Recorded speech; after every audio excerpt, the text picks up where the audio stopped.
www.remedylive.com. Uploaded. Welcome. You have logged into the clinic. The diagnosis is in, and the situation is serious. This generation of teens is looking for positive solutions to live their lives in the midst of a culture that's selling them out. Wall Street has shown them that trust in the almighty dollar doesn't work. Dysfunction in Hollywood confirms the truth that wild, sexualized living and anything goes leads to burnout, brokenness, and serious consequences. And in a world where families are under attack and 1 out of 2 marriages are ending in divorce, how can teens have anything to help them live their one and only life on purpose and not by accident? We need a cure to help them know there is a way to live their one and only life. Welcome to this episode of The Clinic. So, have you ever found yourself in a rut? Yes. I think it sucks to be in a rut. It does. It does. I can remember there was a time in my life where it just seemed like everything was going against me. Mm-hmm. You know, when like it rains, it pours. Yes. Comes in 3s or 30s or whatever it comes in. Yeah, and I kind of got to a place where I wanted to ignore everything. And everybody. And everybody. And so when I escaped with buying things, I escaped with going out with my buddies. I tried to do everything I could, but while I was doing that, I was kind of collecting more and more garbage and baggage along the way, and making it even harder, digging my own grave, if you will. Well, sometimes people do that because they're like, just give up. Yeah. So like, you know, if it's gonna be bad, I'm gonna make it worse. And have you ever known someone that's just like extremely focused on their rut and they're always talking about it, like for like months? Mm-hmm. Absolutely. Okay. I think that a lot of we'll get kids that come and we'll talk about something, and it'll be months that we're still talking about the same thing. Mm-hmm. And at some point you just say, do you want to change? Mm-hmm. That's the question. Yeah, and that's really why we're doing the show tonight, is because we feel like there's so many chat conversations that we're having in our chat room on remedylive.com where the issue is almost becoming more famous than the cure, than the remedy, which around here we believe that God has the power to change all of us. And so we talk so much about the issue, we give the issue so much praise, and we don't call it praise, but we talk about it like it's got power. It's got power. It identifies us. Yeah. Yeah, right. I'm the cutter you talked to last week. Yeah. Right? And that's a perfect example, cutting. It seems, and trust me, I'm not a cutter, so I can't imagine the pain, the inner pain that goes on in somebody that they would take a blade or something sharp and self-harm them, their body. But there is an incredible thing that happens in us here at Remedy when we see young people talking about the issue of cutting, and they're every night it's the same issue. They don't want to. They don't want to. They try not to. Yeah. And then they do it. Yeah, but they talk about it. Like, you've heard me use this example, and it's old school, but kleptomaniac, someone who steals, walks into a department store, and while he's walking in, he's saying, "I'm not going to steal. I'm not going to steal. I'm not going to steal." Guess what? Guess what exactly? He's going to steal. And it feels like when we keep focused on the rut, when we keep focused on the ditch. Don't think of a pink elephant. Don't think of a pink elephant. What are you thinking about right now? Well, don't think of a pink elephant. Actually, a pink don't elephant, think of a pink Molly. elephant. You're brilliant. Okay. You should have a PhD. So we want to do this show tonight on this, and we're calling it Choosing to Change. We would hope that you would want to choose to change, because insanity, by definition, you've probably heard this, is doing the same thing over and over again and expecting different results. That was Albert Einstein. Well, we all do. Yeah. And it is insane. And yet when you talk about issues that are causing us to be unhappy, we talked about cutting as an example, but what about, having poor relationships and constantly choosing the wrong guy, the wrong gal? We just started our dating show this last week on Remedy, and that show is going to be all about helping us to do relationships right. But we hear from kids all the time already in the early parts of the show that they're making poor choice after poor choice. What about the way that we habits, drugs, alcohol, weekend parties? But I sometimes I think when you're in things, you don't think, well, I'm making a poor choice. Let me go again and make a poor choice. That's absolutely You're right. just making choices, but sometimes we're not intentional about thinking, really, what are we doing? Yeah. Let's step back. What am I really doing? Because it's really easy to get caught up. It is. I really like you. I'm going to want to please you. You have this lifestyle. I'm all of a sudden in it. I don't know how it happened. Or, you introduced me to cutting and you're all depressed. And so I'm going to be all depressed with you. I mean, that happens where we do feed off of each other. And I don't think that we're going, well, I'm right now going to make a poor choice. Maybe sometimes. But for the most part, we're just allowing other people to make decisions for us. Yeah, well, before we went to air, you said that you feel like most people don't know how to make a decision and go for it. Well, they don't have to. Why? Talk more about that. Well, I just think that you can go through life and everything's easy, right? Fast food, you don't have to learn how to cook, all right? The TV, you don't have to learn how to have an imagination or even read. People don't know how to read. I mean, there's things that you don't have to. You don't have to even know English to live in this country, last I checked. So you just get, oh, wow. Whoa, hey, and as a hey. Canadian, I resemble that remark. So you're saying you get out of bed, you put your clothes on, you jump into the chaos known as life, and you just kind of go with the flow. I think it's just really easy. I mean, we have made it so easy to just go with what the world says is important and what the world, Well, regardless of your philosophy as you watch this about the chaos in your life and the things that you wish that you could just stop doing, we've been talking to some people already in the chat. Brianna says that she's always down on herself. She says seems to be a forced habit. We're talking earlier to Cameron, and Cameron says that he's just overwhelmed by this one thing that he keeps going to God and asking for forgiveness for, and yet keeps returning to it. And Paul talks about that. The thing that I know I shouldn't do, I do, and it's things that I know I should do, yeah, I don't. It's just a cycle. Yeah. We know that, but do you want to change? Do you want whatever it is right now that's paralyzing you, that's freezing your ability to live life to the full, to live that life on purpose? Do you want to change? Because a change is required. And the question is, who do you think is going to make it? Do you think it's going to be somebody else that's going to make the change? Do you think that somebody that you don't even know is going to hopefully come into your life and make it all better? And Grass is always greener. Or we've all done this. If only they would change, and so you blame shift and say, I want them to change, and that'll make my life better.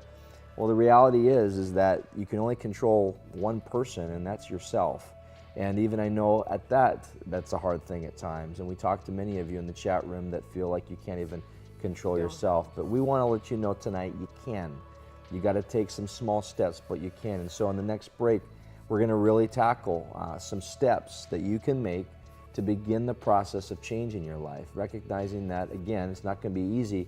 But if you're sick and tired with the garbage and living in that heap of garbage, whatever it is that you're in the midst of, whether it's an addiction or an abuse or a struggle of some sort, we want you to be able to get out of that. We want you to have the freedom and the ability to live life again on purpose and not by accident. So, into the chat, we want to ask you this, what do you hope could change about your current situation? We want to hear from you. You're watching The Clinic right here on Remedy Live. Hey, we're Sidewalk Prophets. Why the chicken cross the road? Why? Because you're watching Remedy. Boom. Live.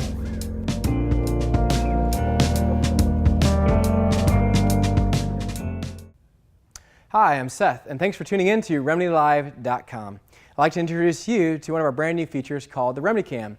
It's available on your iPhone, iPod Touch, or iPad, and you can get it as a free download in the Apple iTunes Store.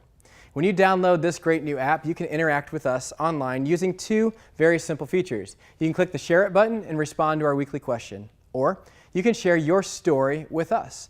As soon as you do so, those videos are uploaded here to our studios, and you can look for them on a future broadcast. So, go to the Apple iTunes Store and download the Remedy Cam for free right now.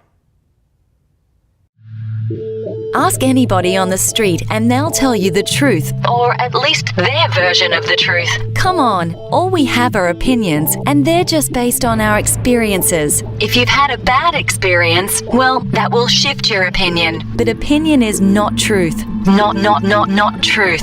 Opinion changes from person to person and situation to situation, but the truth is unchanging, absolute, and is always reliable no matter what the challenge or the person's experiences. Remedy Live and the American Bible Society are proud to present The Cure, a collection of truths from the author of Truth, the world's #1 bestseller, the Bible. In a world of shaky opinions, we need The Cure. The Cure can be purchased for only $5 at www.remedylive.com. Just click on the store tab. Hey everybody, welcome back to the clinic. Tonight we are talking about choosing to change. We've all found ourselves in a rut of some sort. You know, I remember back when I was playing in college, playing college basketball, which is hard to believe now 30 years later it seems. I don't think you were that tall, really. Well, no, I was a shooting guard and not a good one at that. Okay. But I remembered my coach really getting on me about some things that I was doing that were really keeping my game from improving. And I kept saying to him, let me just do this. It worked in high school. Let me just do this. It worked in high school. But once I allowed myself and submitted to him and followed some of the instructions, because you can, the one person that can't see, your issues is you. Absolutely. People around you can see it clearly, but you're blinded by your own issues. Why is that? Well, It's so frustrating. I think it's denial is not just a river in Egypt. Oh gosh. I think really we are constantly in denial of our own shortcomings, and then there are others that are all just completely overwhelmed by their shortcomings and use those shortcomings to become more needy, more self-centered, and they like to have that attention. Well, we said at the last section of the show that we were going to talk about some steps to help you to choose to change. And so, what are the steps to changing your life? Well, first, we want you to take a look at what's unhealthy in your life. And it could be anything. It could be a habit, something that you do on a cyclical basis. You know, we talked about cutting. It could be that you're involved in a pornographic addiction. It could be that you often go out and drink and get drunk and completely wasted. It could be that you're involved in something that is so cyclical that you rely on it to be able to give you the escape you need to be able to get back into it. I don't think we always notice. You don't think we do? I don't think that we always notice that what we're doing, we're great at justifying. Well, I'm stressed, or I hate my home life, so I'm going to do this, so it's okay. Yeah. It's not unhealthy. I'm helping myself, because what's unhealthy is what's going on at home. Mom and dad yelling at each other. That's unhealthy. Sure, and it is hard. It is hard to see that. But what we talk about when we look at the chaos of your life, and if you're unhappy, then there's a reason why you're unhappy. So to stop and be able to say, what is it in my world right now that is causing me to feel so overwhelmed or so anxious? It could be that you're pushing yourself too hard academically. You know, that you just want to do someone's pushing you. Or someone's pushing you, or you're getting yourself involved in a negative mindset because of a comment by somebody, and so you're starting to cycle through. I was going to mention shopping is a common thing for guys and gals. Go to the mall, you'll see it every day. Shopping fills a void because you get to kind of reinvent yourself, and so we think that we're getting a new start, but really all we're doing is being cyclical. Shining up the outside. Exactly, about shopping. So, we want you to know that the first thing is to look at the things in your life that are unhealthy. And good point, Molly. We don't know always what's unhealthy versus what's healthy.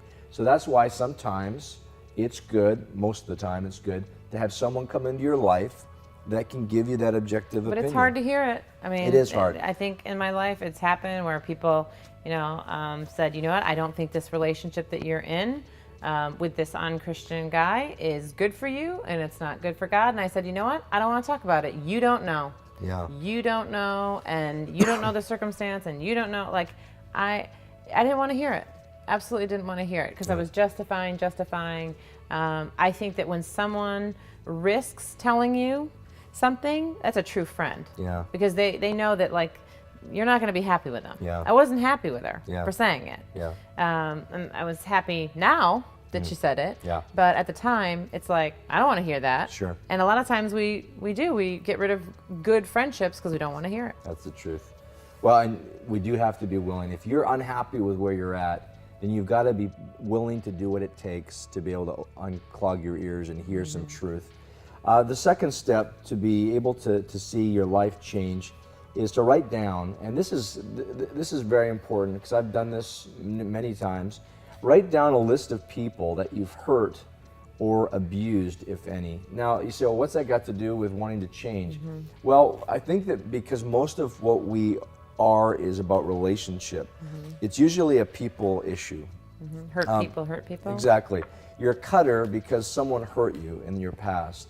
You're an addict because you're trying to escape the pain of someone that, or you have done something wrong.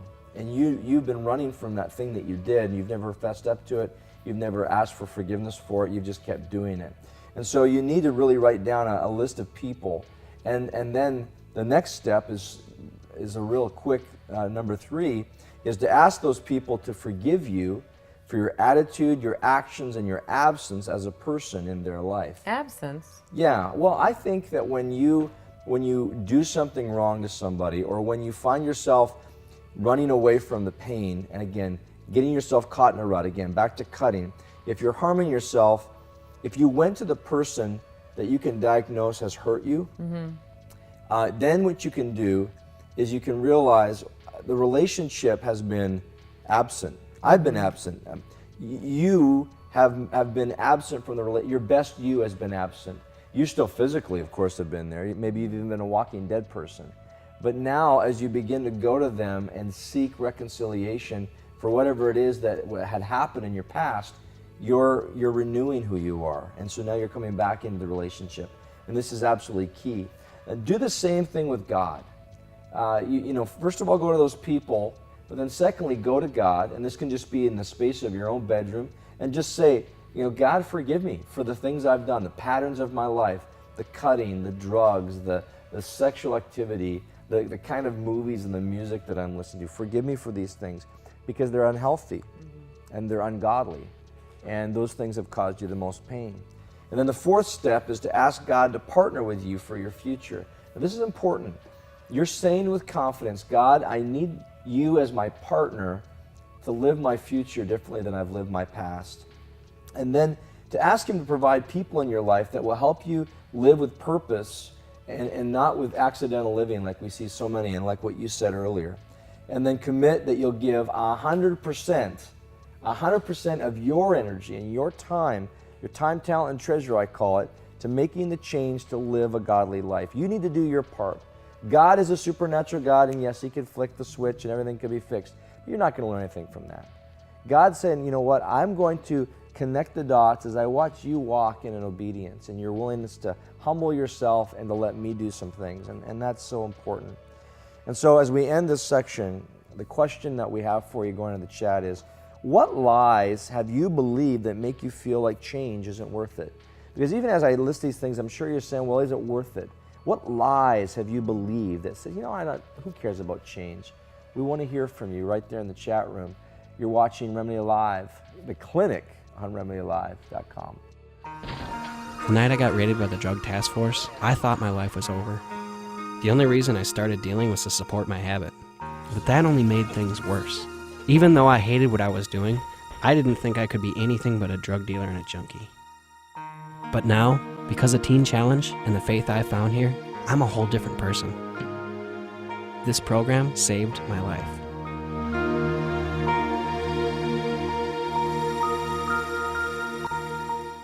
We all carry burdens, heavy, regrettable burdens. Each day, we carry them alone. Each day, we allow the heaviness to bring us down. At Remedy Live, we believe that when you live with hurt, you live with heaviness. Whether it's a choice you made, an abuse you've endured, or an experience you've stumbled into, confession cleanses your soul. Therefore, confess your sins to each other and pray for each other so that you may be healed. Right now, you can begin to lighten the load and abandon your burden Drop your confession right now at www.remedylive.com. Take the first step towards letting go and begin living your purpose with freedom and hope. Don't live in condemnation and regret anymore. Walk out of your prison cell of unconfessed pain. Visit www.remedylive.com now and drop your confession on our site. Live your life on purpose and not by accident. Brought to you by Remedy Live, your positive web station destination. We chat, we listen, we love. Hey America, We're Sleeping Giant. Eric Gregson couldn't be here because he was eaten by wolves. You're watching Remedy Live.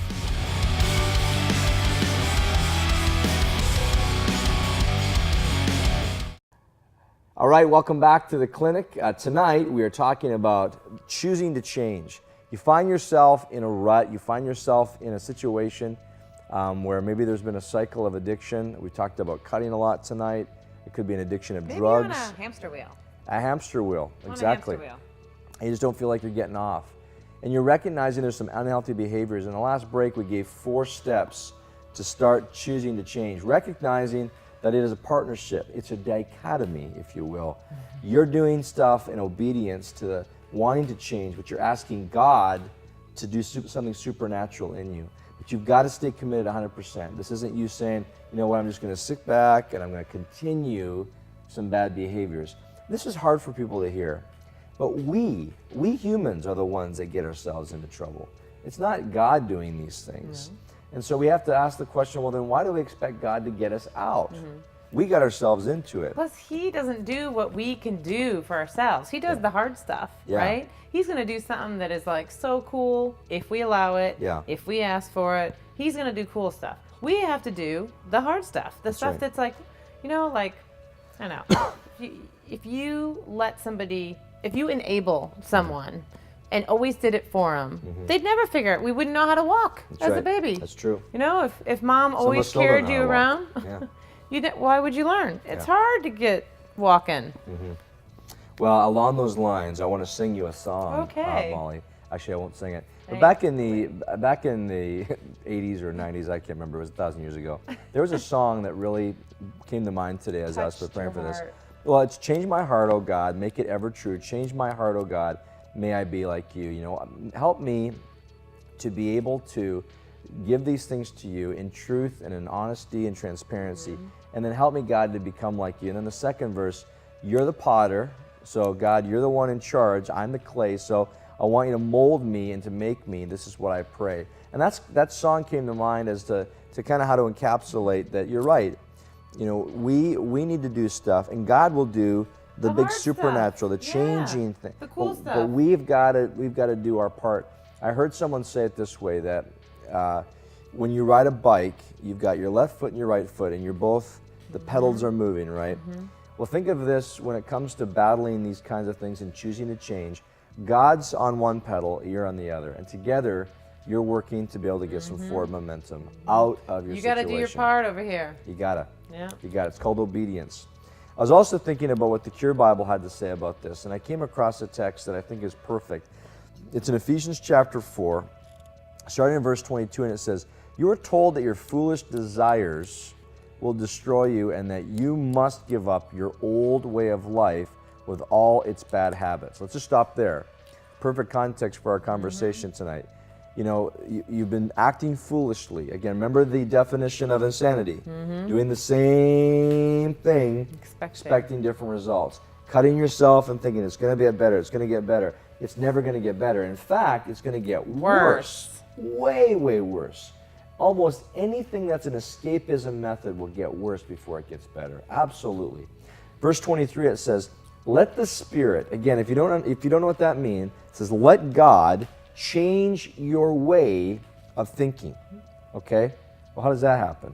Well, say, "God, I need you to help change the way I think about this.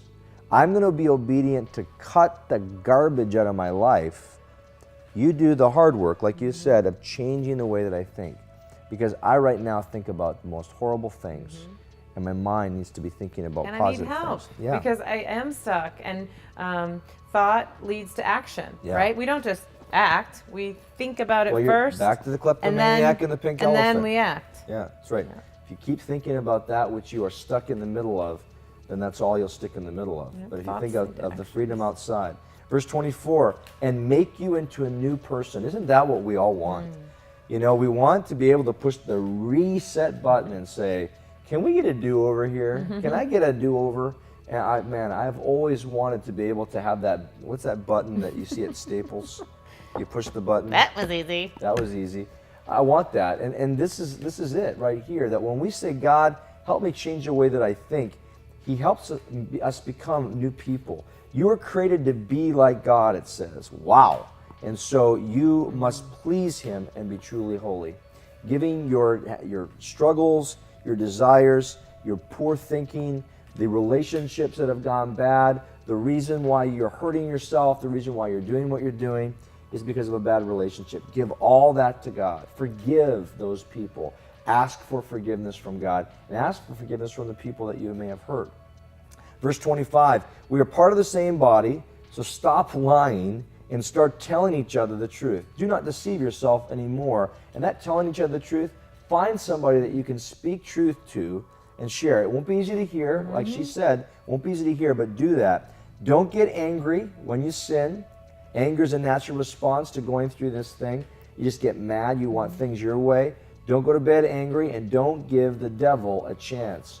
Now, the devil is a real issue here. He's a created being. His name is Satan, or around here we call him Lucy.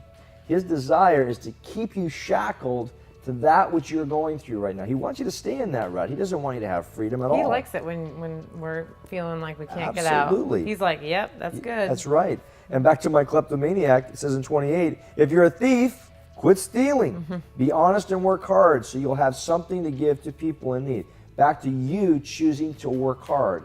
This is not sitting on your laurels. Some would say, well, then are you really letting God be God? Absolutely. I'm not asking you to say you can do it all yourself. I'm saying do your part. Do your part, work hard at it. Verse 29, stop all your dirty talk. You know, this is good. I like this because oftentimes when we're caught in this rut, all we do is talk about Debbie the crap. Downer. Exactly. Debbie Downer. Garbage. Yeah. It's just constant filth and crap coming out of our mouth. We need to stop thinking that way and talking that way. Say the right thing at the right time and help others by what you say. Because when you talk with encouragement, that encouragement places courage into the people around you, and that's so huge. Don't make God's Spirit sad. Wow. The Spirit makes you sure that someday you'll be free from your sins. This is powerful. Yeah, make God sad? Yeah. Whoa, like that's... It changes God's heart when you choose to do your part. He wants to see you saying, I choose to change. I'm going to start making these steps towards this. And then lastly, it says in verse 31, stop being bitter and angry and mad at others. Don't yell at one another or curse each other or ever be rude. Instead, be kind and merciful and forgive others, just as God forgave you because of Christ. Now, to keep it simple tonight as we put a bow on all this, change is within you. You can do this. Let God in so He can bring that out, that change out in you. He wants to do that. We hope that this show has been an encouragement to you, but the reason why Remedy exists is for you to chat with our soul medics and be able to get the conversation going, to be able to take the steps towards healing that you need. So know that we're in your court. We want to be there for you. You've been watching The Clinic right here on Remedy Live.